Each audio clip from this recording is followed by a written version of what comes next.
covering the stories that impact your life, your town, your state, and your future.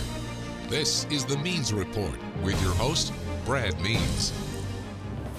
Hello, everybody, and welcome once again to the Means Report. We hope that everything is going well in your world, and by that I mean post-hurricane, post-election, just as we wrap up this insane 2024 over the next few weeks. Speaking of the election, we want to focus on that on this edition of the Means Report, at least for part of our broadcast, to analyze it, to find out what happened and what happens from here. I think that's well worth our time, right? And then the second segment on the Means Report today focuses on protecting your privacy, especially in the world of cybersecurity. You know, speaking of the hurricane, it did some damage to our technology.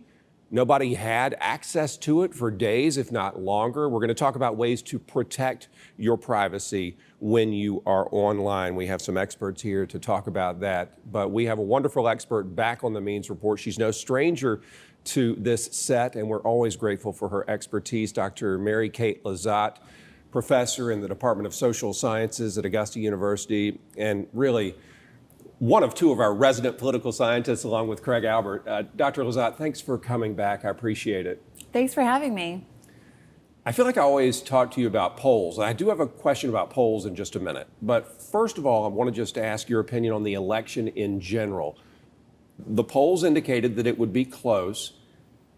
Was it a close outcome? Some would say, I've heard the word landslide used. I'm always cautious to use that. Was this close?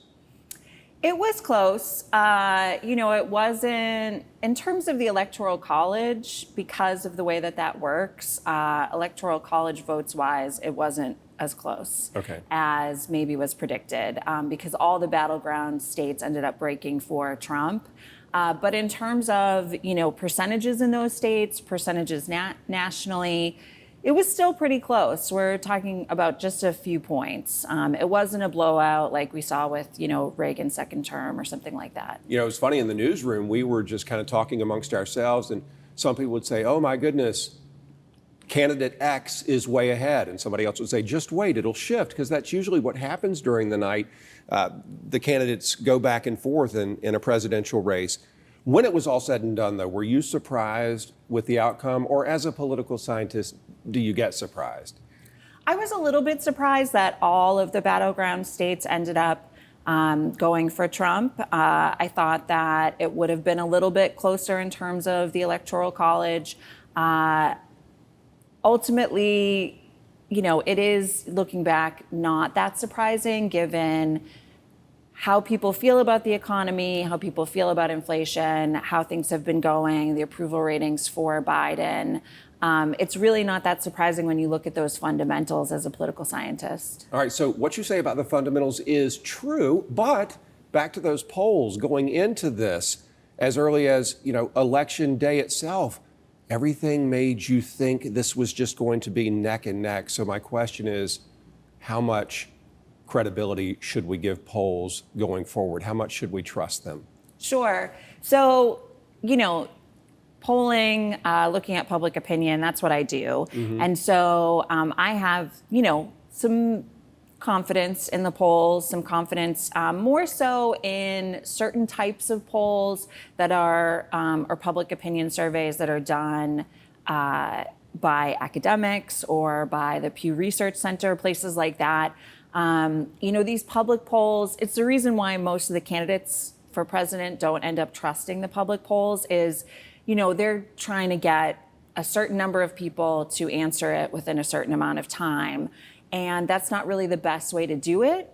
But ultimately, they weren't that off. Mm-hmm. I would say most of the results are within the margin of error, and people just tend to ignore the margin of error. 5 points being a margin of error is pretty common. It's kind of the industry standard. But the way that a lot of public polls do their polling, they're actually kind of misreporting their margin of error. It's actually a little bit higher.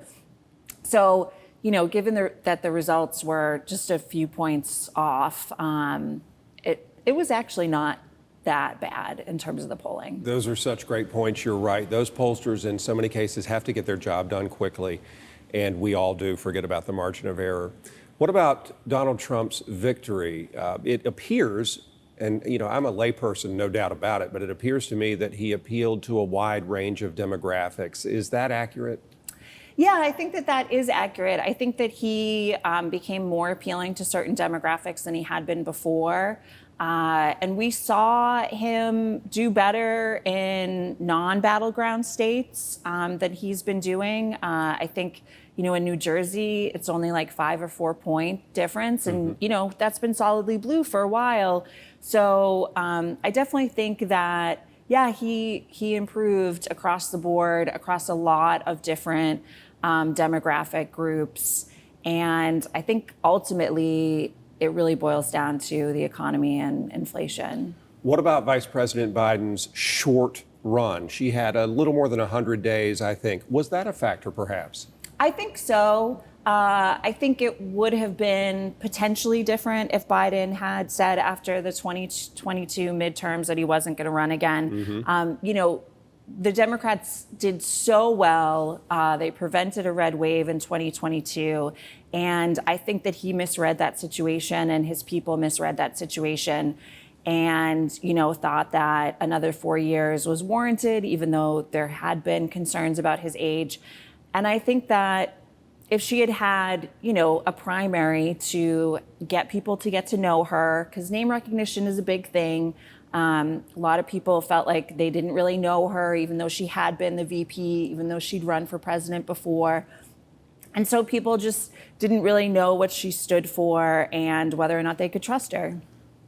Feel free to not answer this. I don't know if it's in your wheelhouse, but the stock market was way up the day after the election. Can we read the tea leaves and say that's pro-Trump, anti-Harris, or as I think you or Craig Albert told me one time, the stock market just likes clarity and certainty. And of course, the morning after we had that. What happened with that surge? Yeah, I would say it's a little bit of both, probably mostly the certainty part. Right. But, when we look at the stock market, having someone in office who's going to be pro-deregulation and, pro-capital gains, all of that sort of thing, it makes sense that the stock market would respond favorably to that. I know as we record this edition of the Means Report on Thursday, it airs typically Sunday and Monday. We don't know the outcome of the House of Representatives elections and which party will control that branch. My question is that chamber. My question is, what can we expect from Trump during his second term as it relates to his relationship with Congress? Do you think there will be as much fighting and potential impeachments or threat of impeachments as there were the first time around? I think it really depends on, what he does in office. Okay.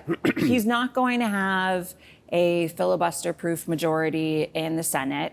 And we don't know, the House is going to be close, but we don't know what's going to happen there. So there's probably going to be a lot of, fighting between Congress and Trump, even if the House has a small Republican majority. They're just not going to want to pursue everything that's in his agenda. Right. And, if it is a House that is Democratic, if he does something that they think is an impeachable offense, then they may pursue that, but it's very unlikely that he would get taken out of office because the Senate, with the majority, the threshold is obviously pretty high for them to remove a president because it's never happened. Are his legal troubles over, or is it too early to tell? I think it's a little bit too early to tell. It's probable that, if anything, they're going to be kind of suspended for a little while. Mm-hmm. They're not going to pursue things while he's in office. The things that have already kind of been settled, it remains to be seen. This is probably too early to tell as well, but in your heart, do you think that he'll get to appoint another Supreme Court justice? Is that something to watch over the next 4 years? Yeah, I think it's highly likely that Thomas and Alito would consider retiring, giving him the opportunity to replace them with younger, like-minded individuals, just because of their age, and they don't know what's going to happen 4 years from now, and they don't want to retire or, pass away Sure. when there's a Democrat in the White House. So, Dr. Lazat, does a president impact our daily lives as we, bring up our families and go to and from work and church and school? Does a president have anything to do with any of that for those who might feel, super stressed out right now? yes, they do, particularly in conjunction with Congress and because of their role in appointing judges in the federal courts. But they alone don't have a ton of influence. The most influence that they have is actually foreign policy. And, that doesn't necessarily affect our daily lives on, a minuscule level. I would say it remains to be seen whether or not he looks to become more powerful than past presidents have been, if he looks to expand the powers of the office, and that could have a huge impact on people's daily lives. Last question is just about Kamala Harris. What do you think the future holds for her? Will we see her again on the political stage? I have no idea. She's young. She Pardon me. is. She's young, a lot younger than Biden and Trump. So I just was wondering. Yeah, I think it's very possible that she would consider that, but I'm not sure if the Democratic Party base would want to go there again. And because of that, I think it's likely that she would just kind of, leave the public sphere for a bit at least. Well, I want to thank you, first of all, as I mentioned, for coming on. Second of all, for coming on so soon, because this all just happened. And so we're trying to figure out, and I loved your answers today. They helped me understand a lot of things, and I know our viewers appreciated it as well. So thanks a lot. Thank you. Absolutely. Dr. Mary Kate Lazat, one of our favorite professors at Augusta University, political scientist in the Department of Social Sciences. We appreciate her so much. When we come back, let's take a look at the world of cyber, shall we, and find out how we can protect our privacy at home, certainly at work, our medical records. We have an expert to talk about it on the Means Report.